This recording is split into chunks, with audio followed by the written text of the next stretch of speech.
નમસ્કાર, સ્વાગત છે આપનું કરંટ ટોપિકમાં. આપની સાથે હું છું શિવાની. કરંટ ટોપિકમાં આજે વાત કરવી છું મોંઘવારીના માર વચ્ચે બચતનો શણગાર.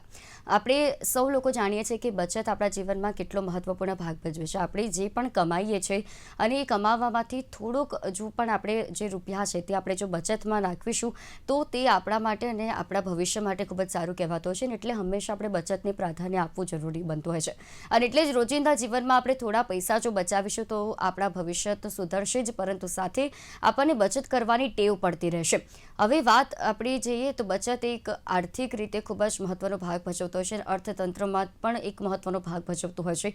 ગૃહિણીઓ કે જે બચતમાં એક્સપર્ટ હોય છે, કે નાના અમથી બાર્ગેનિંગ કરીને પણ શાકભાજી લેવા જાય ત્યાં પણ એ થોડા અમથા પૈસા બચાવીને પણ એ બચત કરતી હોય છે અને એ બચત તેમને ઘણી બધી જગ્યાએ કામ લાગતી હોય છે. કેટલી એવી ગૃહિણીઓ હોય છે કે તે જે પૈસાની બચત ઇન્વેસ્ટમેન્ટ ક્યાંક કરતી હોય છે, કોઈ જગ્યાએ પોસ્ટમાં ભરતા હોય છે, કોઈ બેંકમાં ઇન્વેસ્ટ કરતા હોય છે, કે પછી એસઆઈપી કે જેના થકી તેમનું જે પૈસા છે તે સચવાઈને રહે અને તેનું વ્યાજ પણ તેમને મળતું રહે. તો ઘણી બધી એવી યોજનાઓ પણ સરકાર દ્વારા બહાર પાડવામાં આવે છે. અને એક તરફ જે મોંઘવારીનો માર સતત વધી રહ્યો છે, પરંતુ મોંઘવારીના માર વચ્ચે પણ બચત કઈ રીતે કરવી જોઈએ તે કળા જે ગૃહિણી પાસેથી શીખીશું અને સાથે ઇકોનોમિસ્ટ પાસેથી જાણવાનો પ્રયત્ન કરીશું કે કઈ રીતે નાના અમથા આપણે પગારમાં પણ આપણે બચત કરી શકીએ છીએ અને સ્માર્ટ બચત કઈ રીતે કરે તેના વિશે વાત કરીશું. આપણી સાથે ચર્ચામાં જોડાયા છે ડૉક્ટર સિદ્ધાર્થ ભટ્ટ કે જો ઇકોનોમિસ્ટ છે, સાથે ડૉક્ટર નિકિતા પટેલ પ્રોફેસર છે જોયફુલ પેરેન્ટિંગમાંથી, અને હિના દવે કે જો ગૃહિણી છે. આપ ત્રણેયનું હાર્દિક સ્વાગત છે. સિદ્ધાર્થભાઈ, મોંઘવારીનો માર અને બચતનો શણગાર. આજે બચતની વાત કરીશું, સાથે દેશના અર્થતંત્રની પણ વાત કરીશું અને બચત આપણા જીવનમાં કેટલો મહત્વનો ભાગ ભજવે છે ત્યારે આ વિશે વાત કરી. ત્યારે સૌ પ્રથમ તો આ વિષય પર આપનું શું માનવું કે બચત કેટલી મહત્વપૂર્ણ છે? શિવાની બેન, આપણે જ્યારથી તમે ઓબ્ઝર્વ કરશો ને તો કોરોનામાં આપણે એઝ અ ભારતીય તરીકે ટકી ગયા ને, ગુજરાતી તરીકે, તો એ ફક્ત ને ફક્ત બચતના કારણે.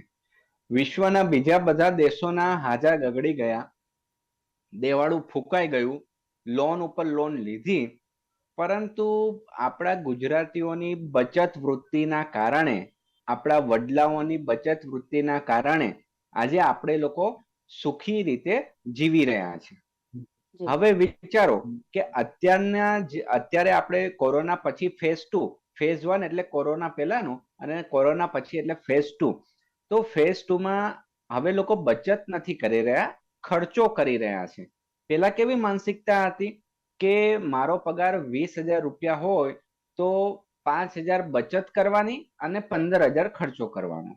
હવેની કોરોના પછીની નવી પેઢીની માનસિકતા કેવી થઈ ગઈ છે કે 20,000 પગાર હોય તો પેલા બધો ખર્ચો કરી નાખો, 1-2 હજાર વધ્યા તો બચત કરો, અને જો ખર્ચો 25,000 થઈ જાય તો ક્રેડિટ કાર્ડ ઉપર આપણે જિંદગી જીવાડો. એટલે હવે આપણું માનસિકતા આખી ઊંધી થઈ ગઈ છે અને બેંકોમાંથી, એનબીએફસી માંથી એટલી બધી લોન લોકો લઈ રહ્યા છે કે ન પૂછો વાત. અને સાથે સાથે અર્થતંત્ર, આજે ભારતનું અર્થતંત્ર વિશ્વમાં 4થા નંબરનું અર્થતંત્ર બન્યું છે.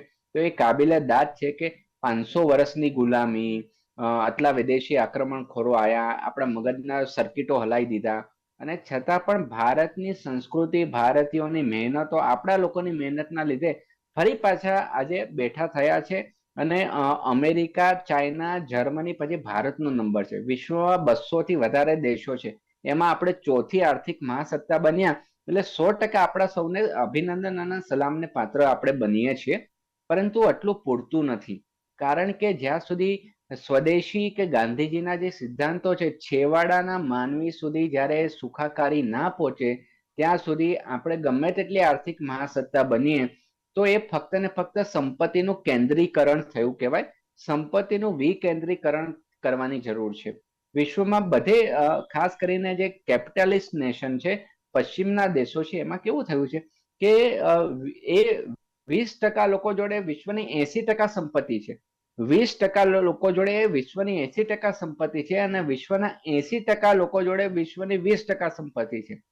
એટલે જ્યાં સુધી આવકની અસમાનતા હશે ત્યાં સુધી આપણો મધ્યમ વર્ગ, ગરીબ વર્ગ પીડાતો જ રહેશે. પણ સાથે સાથે એ પણ સુધારા છેલ્લા 15 વર્ષમાં આપણે જોઈ રહ્યા છે કે યુવાનોને સ્ટાર્ટઅપ શું એની ખબર પડવા માંડી છે. એટલે નાનપણથી એ લોકોમાં વેપારી વૃત્તિનો વિકાસ થઈ રહ્યો છે. સાથે સાથે એક સમય એવો હતો કે 100-200 વર્ષમાં બહેનોને જોઈએ એટલું પ્રાધાન્ય આપવામાં નહોતું આવતું.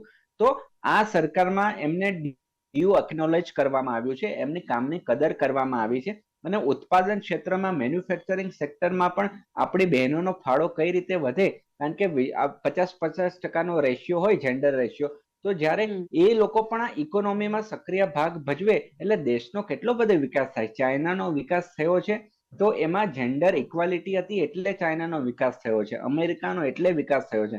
અને વિશ્વના જે પછાત દેશો છે તો ક્યાંક ને ક્યાંક એમાં હજી પણ માનસિકતા રૂઢિચુસ્ત છે એટલે એમનો વિકાસ નથી થઈ શક્યો.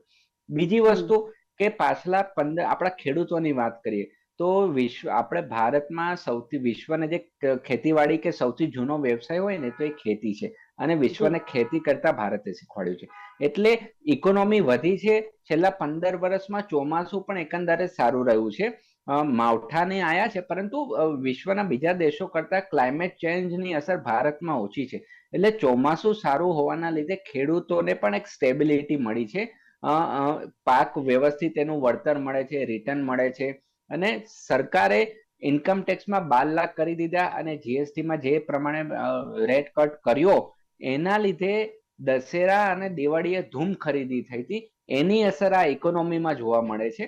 સાથે સાથે મોંઘવારી ઉપર કાબુ એટલા માટે છે કે શું એમાં આપણે લોકોએ સરકારે એટલો બધો પ્રોએક્ટિવ ભાગ લીધો? તો સવાલ એવો છે કે વિશ્વમાં જ્યારે લોહીની નદીઓ વહેતી હતી તો ભારત એક સ્ટેબલ છે, શાંતિપ્રિય છે. આપણા આડોશી પાડોશીને ઓપરેશન સિંદૂરનું રોકેટ છોડી દીધું, ઇન્જેક્શન મારી દીધું એટલે બધા શાંત થઈ ગયા. તો વિશ્વમાં બીજા લોકો હજી પણ લડી રહ્યા છે, અને આપણને રશિયા જોડેથી સસ્તા ભાવે ઓઇલ મળે છે એટલે આપણે મોંઘવારી કે ફુગાવો વધ્યો નથી. એ મુખ્ય કારણ છે. જો ઓઇલના પ્રાઇસ વધી જાય તો ફરી પાછો ભારતમાં ફુગાવો આવે. તો બાહ્ય પરિબળો આપણે માટે સાનુકૂળ રહ્યા છે, અને સરકારની નીતિ રીતિ પણ એટલી એલર્ટ અને પ્રોએક્ટિવ રહી છે એટલે આપણને મોંઘવારી પેટ્રોલ 95 રૂપિયાએ અટક્યું છે, ઘટ્યું નથી તો વધ્યું નથી. એટલે એક સ્ટેબલ પોલિસી કહી શકાય.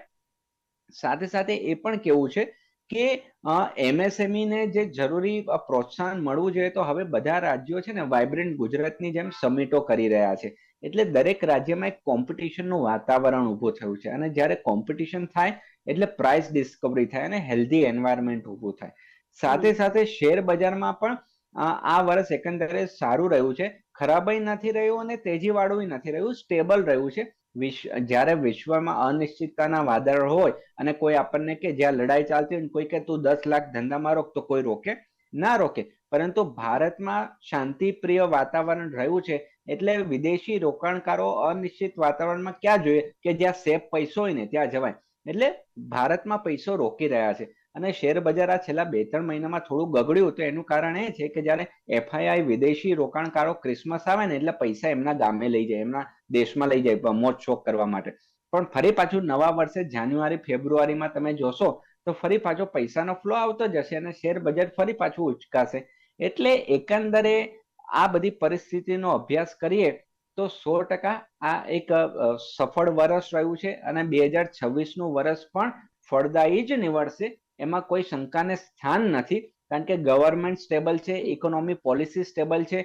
આપણો દેશ એ હાથી કહેવાય, હાથી હવે જાગ્યો ને દોડતો થયો છે. એટલે ભારતને કોઈ પણ સંજોગોમાં કોઈ પણ પરિસ્થિતિમાં રોકાશે નહીં. અને હવે વિશ્વને પણ ખબર પડી છે કે ભારત વગર છૂટકો નથી, અને જે ઉત્પાદકો છે, મેન્યુફેક્ચરિંગ જે રોકાણકારો છે એમને પણ ખબર પડી ગઈ છે કે ભાઈ ચાઇના ઉપર બહુ ભરોસો કરવા જેવો નથી. કોરોનામાં બધું જોઈ લીધું હતું. કોરોનામાં ચાઇનાએ બધાને ધૂણાયા હતા, તો જ્યારે ભારતે વેક્સિન દવાઓ મફતમાં આપી હતી, મદદ કરી હતી, અને ગરીબમાં ગરીબ દેશોને મદદ કરી હતી. એટલે દરેક લોકો ભારત પ્રત્યે સહાનુભૂતિ ધરાવે છે. સાથે સાથે અમેરિકાનો પણ ટેકો રહેશે, રશિયાનો પણ ટેકો રહેશે. જાપાનની વસ્તી હવે વૃદ્ધ થઈ રહી છે, એટલે જાપાન છે, સાઉથ કોરિયા છે, તો એ બધા સિનિયર સિટીઝનો જોડે પૈસા પુષ્કળ હોય તો પૈસાનું રોકાણ ક્યાં કરે? બિલકુલ તો એમની સિદ્ધાર્થભાઈ, પાસે અને એટલે જ એટલે આ વર્ષમાં આપણે ઘણું બધું શીખ્યા છે, ઘણી બધી રીતે આપણે અપ્સ એન્ડ ડાઉન જોયા છે, અને આર્થિક રીતે હવે દેશ સુધરી રહ્યો છે, દેશની પરિસ્થિતિ સુધરી રહી છે. ત્યારે એમાં બચતની એટલે જ વાત કરવી છે કે તેમાં બચત આપણે કઈ રીતે કરી શકીએ.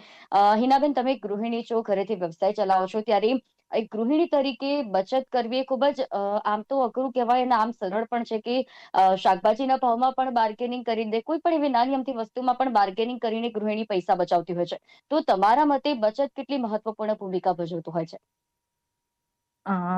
શિવાનીબેન, એકચ્યુઅલી બચત તો નાની મોટી બધા એવું કહેતા જ હોય છે કે ભાઈ ટીપે ટીપે સરોવર ભરાય. હમ. તો જેમ અત્યારે આપણી જોડે પહેલાનો ટાઈમ એવો હતો કે જેમાં સોર્सेस ઓછા હતા બચત માટેના, પણ અત્યારે તો તમે કીધું એમ એસઆઈપી આવી ગયા છે, મ્યુચ્યુઅલ ફંડ્સ આવી ગયા છે, તો પોસ્ટમાં પણ સારું એવું રોકાણ કરી શકાય છે.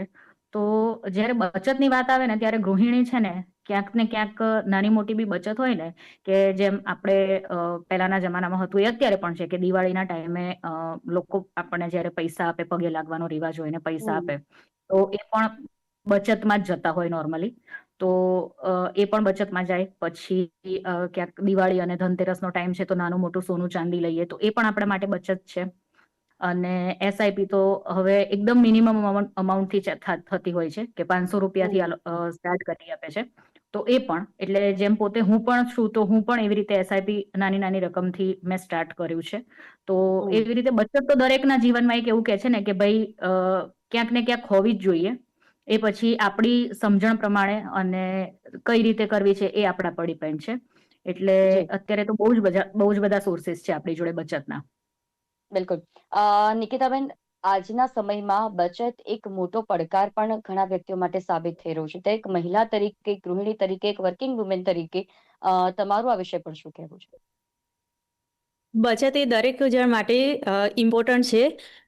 કેમ કે બચત આપણી પાસે હશે, આપણે એનું ક્યાંક રોકાણ કર્યું હશે તો એ મલ્ટીપ્લાય થઈને આવશે. જેમ કે આપણી પાસે કોઈ અન્નના દાણા છે, આપણી પાસે ડબ્બો છે, બરાબર? તો એ ડબ્બાની અંદર આપણે એમને મૂકી રાખીશું તો કંઈ જ નહીં થાય. બચત કરી રાખીશું એટલું ને એટલું રહેશે, કદાચ સડી બી જશે. પણ જો આપણે એનો પ્રોપર ફાર્મિંગ કરીશું તો એ મલ્ટીપ્લાય થશે.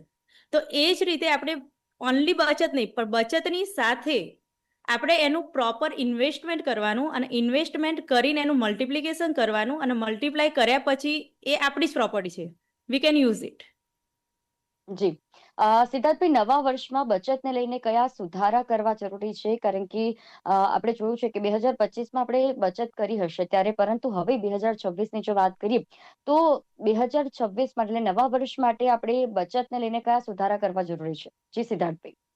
હું ત્રણ થી ચાર મુદ્દા આમાં કહું છું કે બહેન નિકિતાએ બહુ સારી વાત કરી કે બચત એટલે મૂલ્ય વૃદ્ધિ થવી જોઈએ, સંપત્તિનું સર્જન થવું જોઈએ. દાખલા તરીકે આપણી જોડે સોનું ચાંદી ઘરમાં કબાટમાં પડ્યું હોય કે બેંકમાં લોકરમાં પડ્યું હોય તો એમાં કઈ સર્જન નથી થતું, એમાં મૂલ્ય વૃદ્ધિ નથી થતી. એ તો સમયની સાથે જે ભાવ વધ્યો એ વધ્યો, પરંતુ એની જગ્યાએ જો આપણે પેપર ગોલ્ડ લઈએ અથવા તો શેર બજારમાં રોકાણ કરીએ છીએ તો, અને અથવા તો એફડી કરીએ છીએ તો આપણને વ્યાજ દરમાં વધારો થાય છે.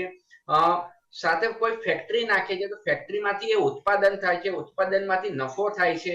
તો મૂલ્યનું સર્જન થવું જોઈએ, મૂલ્યની વૃદ્ધિ થવી જોઈએ. આ નિષ્ક્રિય મિલકતો હવે ભારતને પોસાય એવી નથી, એટલે લોકો હવે ફિઝિકલ ગોલ્ડની જગ્યાએ પેપર ગોલ્ડ ખરીદતા થયા છે, કારણ કે એમાં વ્યાજ પણ, ભાવ વધારો તો મળે જ છે પણ સાથે વ્યાજ પણ મળે છે. એટલે આ નયા ભારતમાં નવી સોચ સાથે લોકો આવી રહ્યા છે. પહેલાનો સમય હતો કે દીકરીના લગ્નમાં તોલાથી તોલા મળીને આપણે સોનું આપતા હતા. હવે લોકો એફડી આપે છે કે પેપર ગોલ્ડ આપે છે, કોઈ ઇન્વેસ્ટમેન્ટ કરી આપે છે. તો આ પરિસ્થિતિમાં આ પ્રકારનો બદલાવ થયો છે. સાથે હવે બીજી વસ્તુની હું વાત કરું તો લોકો ફિનાન્શિયલ માર્કેટ કોરોના પછી, શિવાનીબેન, દર્શક મિત્રો પણ એગ્રી થશે કે જે અગાઉ નિકિતાબેને વાત કરી એસઆઈપી, સિસ્ટમેટિક ઇન્વેસ્ટમેન્ટ પ્લાન, એટલે એ લોકોને ખબર પડી ગઈ છે કે હવે બેંકમાં એફડી કરતા પણ વધારે રોકાણ મળે ને તો એ મ્યુચ્યુઅલ ફંડમાં અને શેર બજારમાં મળે છે. અને જો આપણે એની સચેત જાગૃતતાથી વ્યવસ્થિત પ્લાનિંગ સાથે રોકાણ કરીએ તો એ બચતનું માધ્યમ છે કે જે રીતે ભારતનો વિકાસ થશે, ભારતની ફેક્ટરીઓનો વિકાસ થશે, તો એવી રીતે આપણું જે રોકાણ આ બધી કંપનીઓમાં છે એમાં મૂલ્ય વૃદ્ધિ થશે તો આપણને ડિવિડન્ડ પણ મળશે, એને શેરનો ભાવ વધશે તો એનો ફાયદો પણ થશે. એટલે આને કહેવાય વેલ્થ મેનેજમેન્ટ, ફાઇનાન્શિયલ મેનેજમેન્ટ. અને જે રીતે ડિજિટલાઇઝેશન થયું છે, ઓનલાઈન પેમેન્ટની સિસ્ટમ વિકસી છે, તો હવે પાણીપુરી વાળો પણ ટેક્સ ભરતો થયો છે. તમને ખ્યાલ હોય તો જ્યારે કુંભ મેળો થયો હતો તો તો એમાં જે પેલું નાવ હોડી ચલાવતો હોય ને એને ઇન્કમ હમ. ટેક્સ ની નોટિસ આવી હતી કે ભાઈ તારા બેંકના ખાતામાં આટલા બધા પૈસા આયા તો તે જીએસટી નંબર કેમ નથી ભર્યો, તે રિટર્ન કેમ નથી ભર્યો. પાણીપુરી વાળાને પણ નોટિસો આવવા માંડે છે કે રોજની તું 5,000 રૂપિયાની પાણીપુરી વેચે છે તો તારે ઇન્કમ ટેક્સ ભરવો જોઈએ કે નહીં. તો આ જે ડિજિટલાઇઝેશનની પ્રક્રિયા થઈ છે કે આખી દુનિયા આપણા મોબાઈલમાં આવી ગઈ છે, તો ઘરે બેઠા બેઠા પણ બચતના આપણે નવા નુસ્ખાઓ અજમાવી શકીએ છીએ, નવું રોકાણ કરી શકીએ છીએ. તો આ પરિસ્થિતિમાં બદલાવ આવ્યો છે. પહેલાના સમયમાં શું હતું, આપણે બેંકના ધક્કા ખાવા પડતા હતા, તો હવે એવું રહ્યું નથી. સાથે સાથે લોકો હવે રિયલ એસ્ટેટમાં પણ રોકાણ કરતા થયા છે. પહેલા કેવી પરિસ્થિતિ હતી કે એવું માનતા હતા કે ભાઈ ઘરનું ઘર હોવું જોઈએ. એટલે હું માનું કે ગુજરાતમાં રહેતો અને મને કોઈ નોકરી મળી હોય તો બેંગ્લોર જવું પડે, મુંબઈ જવું પડે, તો મારી પ્રોપર્ટી અહીંયા એમનું આઈડલ રહે. હું રહેતો બોમ્બઈ અને મારું મકાન ભાડે ચડાવી દેતો હતો. તો હવે લોકો શું કરી રહ્યા છે કે લાઇટ એસેટ મોડેલ ઉપર જઈ રહ્યા છે. એટલે કે ખોટું બિનજરૂરી ગાડી બંગલામાં રોકાણ નથી કરતા, કારણ કે ગાડી ચલાવી હોય તો ઓલા ઉબેર મળી જાય છે ભાડેથી. એટલે તળપદી ભાષામાં કહું તો 1 લીટર દૂધ પીવું હોય તો ગાય થોડી બંધાય, એમ કરતા ભાઈ અમૂલની કોથળી આવે છે. તો એવી રીતે લોકો બચતનું સર્જન કરી રહ્યા છે અને એ જે પૈસા વધે છે તો એ વધેલા પૈસા એ લોકો મોજશોખમાં ખર્ચે છે આજના યુવા લોકો, અને લોંગ ટર્મ ઇન્વેસ્ટમેન્ટ કરતા થયા છે. તો આ પરિસ્થિતિ બદલાઈ રહી છે અને સરકાર પણ આ બધી યોજનાઓને પ્રોત્સાહન આપે છે. જે કિસાન વિકાસ પત્ર કે ઇન્દિરા વિકાસ પત્ર હતા, પોસ્ટ ઓફિસ સેવિંગ સ્કીમ હતી, પીપીએફ હતું, તો એ બધામાં ધરમૂળથી પરિવર્તન આવી રહ્યું છે. એ બધી યોજનાઓ હવે ધીરે ધીરે નામશેષ થઈ રહી છે અને સરકાર પણ વધારે ને વધારે કેપિટલ માર્કેટમાં લોકો રોકાણ કરતા થાય. તો તમને આપણને જાણીને નવાઈ લાગશે કે આપણે તો હજી પણ હાર્ડલી શેર બજારમાં જે રોકાણ કર્યા એ 15 થી 20% લોકો જ રોકાણ કરી રહ્યા છે. જ્યારે વિશ્વના સમૃદ્ધ દેશોમાં તો આ રેશિયો 50%, 60%, 70% લોકો શેર બજારમાં રોકાણ કરતા હોય છે. અને અને સિદ્ધાર્થભાઈ, અત્યારે એટલે જ સૌથી મોટી બાબત એ જ છે કે મહિલાઓ સેવિંગ કરતા થઈ છે. જેમ નિકિતાબેને કીધું, જેમ હિનાબેને કીધું કે હવે મહિલાઓ એસઆઈપી છે કે પછી શેર માર્કેટ છે, મ્યુચ્યુઅલ ફંડ છે, તેમાં રોકાણ કરી રહી છે અને જાગૃત બની છે કે તેમને પણ પોતાના જે ખર્ચા છે અને જેમાંથી તે સેવિંગ કરી રહી છે તે સેવિંગ્સ તેમને કઈ રીતે ઇન્વેસ્ટ કરવા જોઈએ કે તેનો પણ તેમને ભવિષ્યમાં લાભ મળે. હિનાબેન, જો આ વિષય પર વાત કરી રહ્યા છે તો જે પણ બિનજરૂરી ખર્ચો છે એ બિનજરૂરી ખર્ચને ટાળીને કઈ રીતે બચત કરી શકાય, એક સ્માર્ટ બજેટ કઈ રીતે, કારણ કે એક બજેટ બનાવવામાં આવ્યું હોય છે, એક મહિનાનું બજેટ ગૃહિણી બનાવતી હોય છે કે આટલું અનાજ લાવવાનું છે, આટલું કરિયાણું ઘરમાં ભરવાનું છે, દરેક એવી બજેટ તૈયાર કરાતું હોય છે અને એ બજેટમાંથી પણ કઈ રીતે સ્માર્ટ બચત કરી શકાય છે આ બજેટમાંથી. જ્યાં સુધી બજેટ જી હિનાબેન. જ્યારે બજેટ બનતું હોય છે ત્યારે આપણે એકવાર 1 મહિનાનું બજેટ થઈ જાય અને પછી બીજી વાર એવું થાય કે હવે આ મહિને અમુક વસ્તુ ગયા મહિને આવી ગઈ છે, કદાચ જરૂર નથી, બટ સ્ટીલ આપણને ખબર જ છે કે એ આપણા ઘરમાં અનાજ પાણીના પૈસા છે, તો એ પૈસાને પણ આપણે એઝ અ ઇન્વેસ્ટમેન્ટ અત્યારે તો લમસમ એસઆઈપી પણ થતી હોય છે અને એમાં પણ ક્યાંક મિનિમમ અમાઉન્ટ જ હોય છે. તો એને પણ આપણે એવી રીતે કરી શકીએ કે ભાઈ 1,000 આપણી પાસે રહી ગયા કે જે ગયા મહિને વસ્તુ આવી ગઈ છે તો આ મહિને જરૂર નથી, તો એને પણ આપણે લમસમ એસઆઈપી કરી શકીએ અથવા તો પોસ્ટમાં જઈને મૂકી દઈએ. તો એ પણ એક, હું એવું માનું કે ઇન્વેસ્ટમેન્ટના પાર્ટ રૂપે ક્યાંક ને ક્યાંક આપણામાં, અને અત્યારે તો પીપીએફ અકાઉન્ટમાં પણ એવું છે કે એ લોકો ચક્રવૃદ્ધિ વ્યાજ આપે છે. તો એમાં પણ આપણે 1,000-2,000 નાની મોટી રકમ એવી રીતે મૂકી શકતા હોઈએ છીએ. તો એ પણ કરી શકાય. એઝ અ ગૃહિણી જો ક્યાંક નાની આવી આપણે કહેવાય ને કે ક્યાંક સેવિંગ આપણી જોડે રહી જાય, અને અત્યારે બહુ બધા ઓપ્શન છે કે જેમાં આપણે અલગ રીતે આપણે અલગ અને દરેકમાં અલગ રોકીએ તો દરેકના અલગ એક વ્યાજદર હોય છે. તો એ ઓવરઓલ આપણને એનો એક બેનિફિટ મળી શકે છે કે ક્યાંય એક જગ્યાએ પૈસાને આપણે ઇન્વેસ્ટ ન કરતા તો ક્યાંક પ્લસ માઇનસ થઈ જાય તો એ આપણું પ્રોપર ચાલે કામ. જી નિકિતાબેન, નાની બચતને મોટી રકમમાં કઈ રીતે પરિવર્તિત કરવી જોઈએ, કઈ રીતે ફેરવવી જોઈએ, તે પણ એક મહિલાના હાથમાં હોય છે. તો તે કઈ રીતે મહિલા કરતી હોય છે? હું મહિલા માટે કહીશ તો મહિલા એક ગૃહિણી નહીં પણ એક ચીફ ફાઇનાન્શિયલ ઓફિસર છે, બરાબર? તો એના માટે હું કહીશ કે નાની બચતના મોટીમાં કન્વર્ટ કરવા માટે, જેમ સરે હમણાં સજેસ્ટ કર્યું, સિસ્ટમેટિક ઇન્વેસ્ટમેન્ટ પ્લાન, દેન મ્યુચ્યુઅલ ફંડ્સ, પોસ્ટમાં આપણે રિકરિંગ કરી શકીએ. આ બધી જ વસ્તુથી તમે નાની રકમ, એક પોઈન્ટ પર તમને નાનું લાગશે, પણ after the end of the year U will get the big amount. So hmm small things gives the big results. હમ હિનાબેન, તમે જ્યારે ગૃહિણી છો અને તમને ઘણી વખત એવી ડિફિકલ્ટી પણ પડતી હશે કે ઘર ચલાવવું, કારણ કે મોંઘવારી ગમે ત્યારે શાકભાજીના ભાવ સતત વધવા કે પછી અનાજના ભાવ વધવા, તો આ મોંઘવારીના માર વચ્ચે પણ બચત કઈ રીતે કરે છે ગૃહિણી, અને અન્ય ગૃહિણી પણ બચત કરે તે માટે તમે શું કહેશો? અન્ય ગૃહિણી અને આપણે બધા જ્યારે એક બચત પર વાત કરીએ ને ત્યારે એક આપણું માઇન્ડસેટ એવું હોય કે મહિનાના અંતમાં રહ્યા તો એને બચતમાં જવા દો, પણ ના, હું એવું માનું છું કે આપણું જ્યારે આપણા હાથમાં ઇન્કમ આવે છે તો સૌથી પહેલા, ભલે નાનું તો નાનું, પણ એક અમાઉન્ટ એક સાઈડમાં કરો કે એને કમ્પલસરી આપણે ઇન્વેસ્ટમેન્ટ તરીકે કે સેવિંગ તરીકે તમે જે પણ માનો એમાં જવા દઈએ. તો એ એક કમ્પલસરી એક ટ્રાય જ્યારે ચાલુ થાય છે ને ત્યારે એ નાની રકમ મળીને એક જેમ નિકિતાબેને કીધું એમ કે મોટી રકમ આપણને મળતી હોય છે, અને નાની જ્યારે રકમ ભેગી થઈ જાય ને એ મોટી ક્યારે બને છે ને આપણને પણ ખબર નથી પડતી હોતી. તો હું એવું માનું છું કે હું એવું માનું કે જ્યારે પણ એવું લાગે કે ભાઈ આ મહિનો તો બહુ જ ટાઈટ છે, પણ એ ટાઈટમાં પણ થોડુંક એક નાની રકમ પણ આપણે એવી હોય કે ભાઈ જે સાઈડમાં કાઢી શકાતી હોય તો પહેલા એ ટ્રાય કરવો જોઈએ આપણે.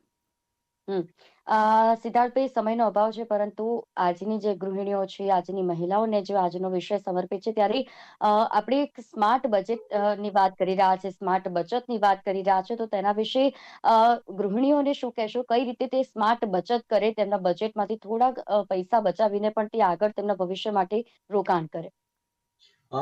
શિવાનીબેન, આ મુદ્દે તો હું ઘણો નાનો કહેવાઉં, કારણ કે જ્યારે માં લક્ષ્મી અને માં સરસ્વતીની પૂજા થતી હોય તો એમાં અર્થશાસ્ત્રી તરીકે હું પણ ગૃહિણીઓ જોડેથી શીખતો હોઉં છું. મારી બા છે, મારી ધર્મપત્ની છે, મારી બેન છે, મારા ભાભી છે. તો કોરોના વખતે ખબર પડી હતી, અથવા કોરોનાની નોટબંધી વખતે, કે 2000ની નોટ ઘઉંના ડબ્બામાંથી નીકળે એટલે બચતના ગુણધર્મો એમને ગઢ થૂથીમાંથી હોય છે. અને જે ગૃહિણી રસોડાનું સંચાલન કરી જાણતી હોય તો એને નાણાકીય સંચાલન કરવામાં કોઈ જ વાંધો નથી આવતો. ફક્ત પ્રશ્ન અહીંયા એ થાય છે કે આપણે એમની વાતમાં વિશ્વાસ કરવો જોઈએ અને એ આપણને જે સજેસ્ટ કરે એ રીતે આપણે અમલ કરવો જોઈએ. કારણ કે આ મુદ્દે હું દરેક મારી બહેનોને નતમસ્તક થઉં છું કે ભારત આજે પણ જે ટકી રહ્યું છે એ ફક્ત ને ફક્ત આપણા ગૃહિણીઓનો હોમ મેનેજમેન્ટ, ફાઇનાન્સ મેનેજમેન્ટના લીધે જ થયું છે. નહીતર આપણે કિસ્સા બીજા રાજ્યોમાં જોઈએ છે કે બીજા રાજ્યોમાં કેવો પૈસાનો વેડફાટ થાય છે. ગુજરાત સદ્ધર છે તો એનું મુખ્ય પીઠબળ આપણી બહેનો છે. અને આજે જે અમૂલ કે ખેતીવાડી ઊભી છે તો એનું પણ શ્રેય, એની પણ ક્રેડિટ મારા ગામડાની સવારે 4 વાગ્યાથી ઉઠતી અને એમનું દિનચર્યા શરૂ થાય છે તો રાતે 11 વાગે કામ પતાવીને પરવારે છે. તો એમને હું કહી ના શકું, પરંતુ એમની જોડેથી તો અમારે શીખવાનું છે. જી બિલકુલ સિદ્ધાર્થભાઈ, ખૂબ જ સારી આપણે આજની ચર્ચામાં વાત કરી કે આપણે બચત કઈ રીતે કરવી જોઈએ. ગૃહિણીઓ જે બચત કરવાના પહેલેથી ટેવાયેલી હોય છે કે કઈ રીતે તેમણે બચત કરવી, તેમના કોઈના શીખવાડવામાં નથી આવતું, પરંતુ આ આપમેળે જાતે કેળવાતી એવી કળા છે કે જે કરવાથી પણ ભવિષ્યમાં તેમને ખૂબ જ સારું રહેતું હોય છે, તેમના ઘર માટે સારું રહેતું હોય છે. અને આવી જ રીતે બચત લોકો કરતા રહે કે જેનાથી તેમને આગળ તેમના ભવિષ્ય માટે ખૂબ જ સારું એવું ઉદાહરણ પણ પૂરું પાડી શકે. અને અન્ય મહિલાઓને પણ પ્રેરવી જરૂરી છે. તેમની પાસે જે પણ બચત છે તેના ઇન્વેસ્ટમેન્ટ જો કોઈ સારી જગ્યા પર કરવામાં આવે, જેમ સિદ્ધાર્થભાઈએ કીધું, નિકેતાબેને કીધું અને હિનાબેને કીધું, તે રીતે જો મહિલા બચત કરતી રહેશે તો તેમને આગળ જઈને એક મૂડી બંધાશે અને તેનું વ્યાજ પણ તેમને આખી જિંદગી જે મળતું રહેશે. હિનાબેન, નિકેતાબેન, સિદ્ધાર્થભાઈ, આપ ત્રણે અમારી સાથે આ વિશેષ ચર્ચામાં જોડાયા તે બદલ આપ ત્રણેયનો આભાર. તો આજે કરંટ ટોપિકમાં વાત હતી સ્માર્ટ બચતની, કારણ કે આપણે સૌ જાણીએ છીએ કે ગૃહિણી કે જે બચત કરવામાં માહિર હોય છે અને તે નાના અમથી રકમમાં પણ એ બચત કરતી જાણી હોય છે, બાર્ગેનિંગ કરીને હોય કે પછી ગમે તે રીતે તે પોતાના રોજિંદા જીવનમાં પણ જે પૈસા બચાવતી હોય છે તેનો હવે ગૃહિણીઓ સ્માર્ટ બચત કરવા શીખી છે. એટલે કે SIP છે, કેપિટલ માર્કેટ, જેમ આપણા ગેસ્ટે કીધું કે કેપિટલ માર્કેટ છે તેમાં ઇન્વેસ્ટમેન્ટ કરતા શીખી છે અને તેને લીધે પણ તેમને જે તે વ્યાજ આવે છે તે ઇન્વેસ્ટમેન્ટ તેમનું ડબલ થતું હોય છે અને તેનાથી તેમને લાંબા ગાળે ફાયદો થતો હોય છે. માટે દરેક ગૃહિણીઓ, દરેક મહિલાઓ અને દરેક વ્યક્તિની અપીલ છે કે પોતાના રકમમાંથી પોતે જે પણ કમાઈ રહ્યા છે તેમાંથી થોડો અંશ પણ જો તેમને બચત માટે ફાળવશે તો તે તેમના ભવિષ્ય માટે અને લાંબા ગાળે તેમના માટે ખૂબ લાભદાયી નીવડશે. કરંટ ટોપિકના કાર્યક્રમમાં હાલ બસ આટલું જ. ફરી મળીશું નવા વિષયની સાથે. ત્યાં સુધી મને રજા આપશો. નમસ્કાર.